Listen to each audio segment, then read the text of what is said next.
Say, kids, what time is it? It's kind of like watching TV, but, in your car. 104.7 The K, Mike the Intern, Jay Stevens in the studio. Dark Side of the Stream episode 179 this week was my pick. It's Freaknik on Hulu, the story of a party that has been going on since the early 80s in Epic Atlanta, street Georgia.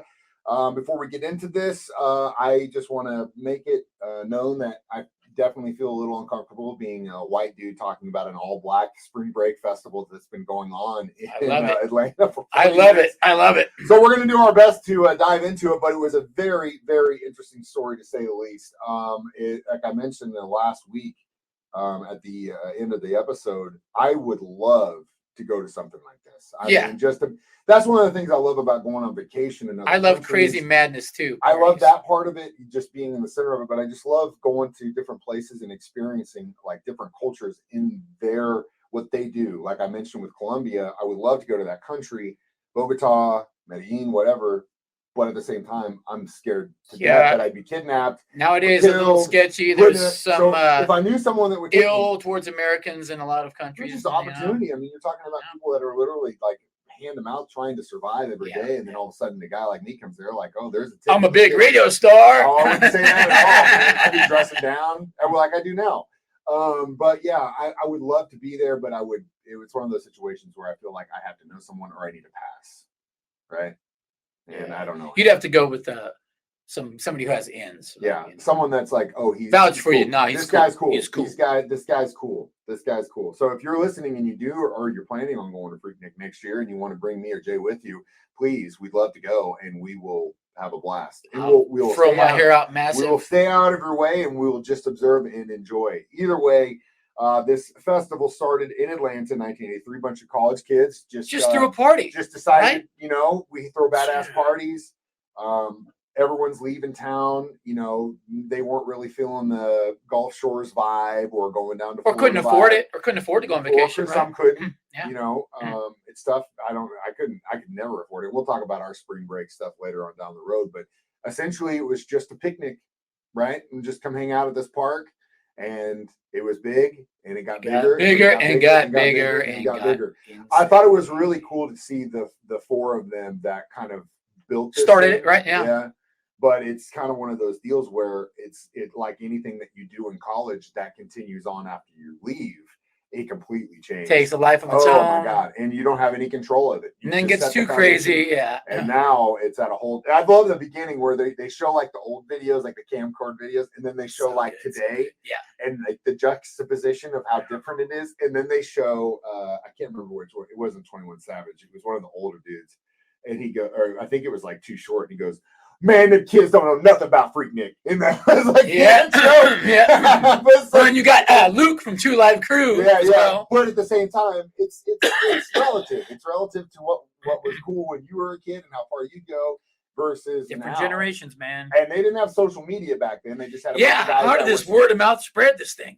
That's good. Well, that's a good idea. While Jay clears his throat, God, rough start this morning. I don't know what he did this weekend. It's Dark Side of the Stream on 104.7. Mike the Intern, Jay Stevens back in the studio, Dark Side of the Stream, episode 179, Freaknik, the documentary on Hulu, which is pretty cool. Now, the name, pretty easy. They wanted to have the word freak in there. They want to have picnic. So Freaknik. Change the C to a K. I love it. There you got it. I'm in.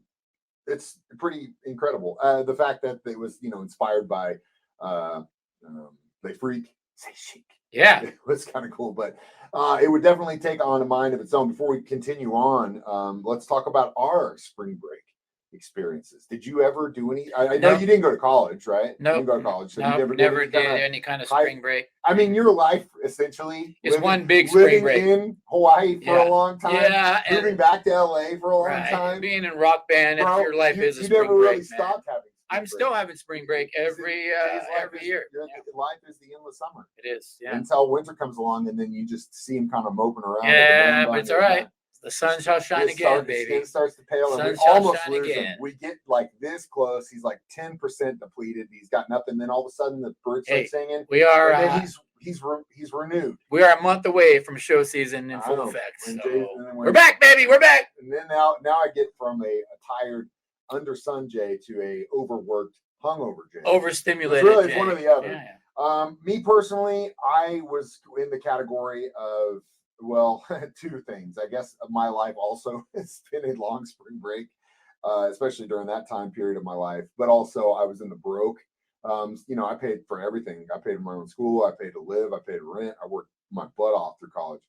Also partying my ass off too. So I didn't have any money to go anywhere. My parents didn't send me anywhere on spring break. I didn't go to Daytona Beach. I didn't go. Yeah, I've never done that kind of stuff. I've been to those places. I mean, closest thing would be when I lived in New Orleans and Mardi Gras would come to town. That was what I would assume these events would be like, I would assume, Mardi Gras in New Orleans, I would assume, is what Freaknik was like that weekend. Yeah, just completely shutting down the city. And then eventually, like we said earlier, things that start out pretty cool, bad stuff starts to happen. Well, you start to get riffraff in there and things get drugs, a little out of control. More booze. Yeah. Different crowd comes in. Weird, outsiders come in. It happens. Yep. We'll talk about that next. Dark Side of the Stream on 104.7 The Cave. Mike the Intern, Jay Stevens back in the studio. Dark Side of the Stream, episode 179, discussing Freaknik on Hulu. So I really loved kind of watching the evolution of this, and over the years it was awesome. Through the 90s it really was, but then it started to get right around the late 80s, early 90s, when School Days came out. They weren't specifically talking about it, but it was definitely very much inspired by the Black culture in Atlanta, especially the college scene in Morehouse and all those other schools, and then what they would do with Freaknik. So that was part of what you definitely know Spike Lee was influenced by that. Once that got put out and other musicians and rappers and people started talking about it. And TV show, there was a TV show talking about it. Different World was talking about it. It blew up, man. So it became a destination for a generation of kids that were going to college that were now figuring that, hey, this is a place I think we should go to. And funny, because I never heard anything about it until this documentary. Bro, I never heard anything about it either. But again, it's not in our lane. So I get why I've heard. I mean, Atlanta. Have you ever been in Atlanta before?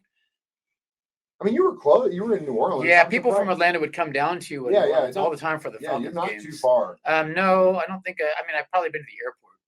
Atlanta it's a cool place. It's arguably one of the worst places to drive through in my experience. I can't do driving through Atlanta. Well, then could you imagine when all these people were there? Dude, it wouldn't. Freeways were standstill. Honestly, like freeways were standstill. It's kind of like what we go through here, and this is just a small percentage, right? Like as soon as Memorial Day weekend happens, all the kids are gone, and you got the summer, right? And the summer kind of gives you a little bit of space with all the student element here in town, and then right around late July, early August, it starts to pack up. The kids are everywhere. I think this town has zero traffic. Well, it's because you don't live in the middle of town. You don't live around the campus. You don't see it. I see it every year. But again, it's a very, very small percentage. I can't even imagine what that would be like in Atlanta. Like literally leading up to spring break, I'd be going. The city would probably. That's why the city did get involved, because it just becomes to a point. You have to. Yeah. I mean, at a certain point, when you've got literal city blocks getting shut down because these people are just hanging out and like want to have a party out here on the street. Literally, just the streets would look like a parking lot everywhere. Insane. People dancing, getting out of their cars. Like the culture changed too. Like the introduction of like rims and stereo systems and all this stuff when people were wearing and stuff. That was really cool. It was like watching a time machine, a time capsule unfold. Very cool. Yeah, very cool. Especially for two, very white dudes that live in the middle of the country that really have no idea about what anything like that it was like. I'd love to go now, again, with an escort or someone that can make sure that, I'm okay. Just so because we are cool in those type of environments, but surface value, somebody may make a judgment against us. Yeah. Riffraffs, like you said, the element riffraff. But anyway, we'll be back with our freaky Nick views of freak view of this documentary. Our freak view. It's Dark Side of the Stream on 104.7 The Cave.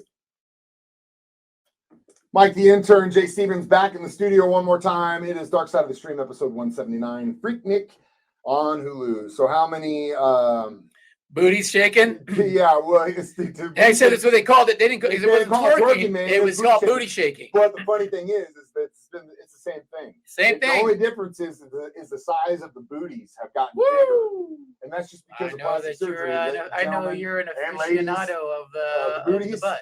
I'm definitely. In my older age, I've definitely actually the ass become a man. fan of the butt. I don't know so- how the hell you weren't before. No, bro. it was all about breasts for me, but I've become a butt man as well now. Now I look at top and bottom. Listen, you can't. You just. Well, I didn't. It wasn't my thing, but now I enjoy it. I like all. So how many big butts do we give this one? Solid 4. I think it was a great story. I didn't know anything Yeah, about it. I'm gonna go for it. I didn't know It anything was. about it. Now I do. Now, And it was cool just to see, and it's the classic tale. It gets big, gets too big, gets out of control. City gets involved, fights, blows up, now and it's then like multi destroyed, so and much then it money comes off back again in a different form with like Woodstock, same thing, Yeah.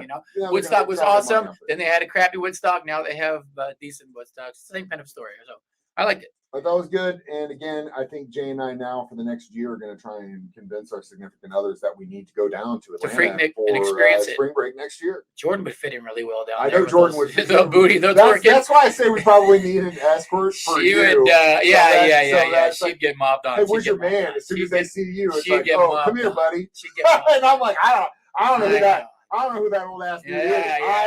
I'm with them. I'm with them. Jiu-jitsu, don't fail me now. Now we know where the dream is going to come into play. I've been saying it for years. No, He's just waiting for God, someone to no. call him out on it. No, And then it's the worst Oh, idea sleep ever. time. The worst idea. Either way, your pick next week. What are we watching? I found an interesting one that's been on my radar for years, and I never clicked it. Finally, I was like, I'm going to click it. I'm warning you now, Mike. It's going to be really cheesy at first. You have to get through the cheesiness. You have to get through the weird, wacky part of it. But if you do, there's some substance in there. Glitch in the Matrix. It's on Hulu. Are we living in a simulation? Oh yeah, okay. But there's compelling evidence that we are. there's an area of it that's really, really cool Yeah. about the guy that wrote all the Blade Runner movies and stuff like that. Very interesting. But there's some weird, wacky The weirdos in this thing too. that wrote hold on. Blade Runner and what's the Arnold Schwarzenegger Total Recall, right? This guy claims he got all the ideas for these movies because he saw this. We will get into this in next week's episode, Yeah. but I need to correct you first of all. The guy's name, he's a writer, Philip K. Dick. Yes, that's the guy.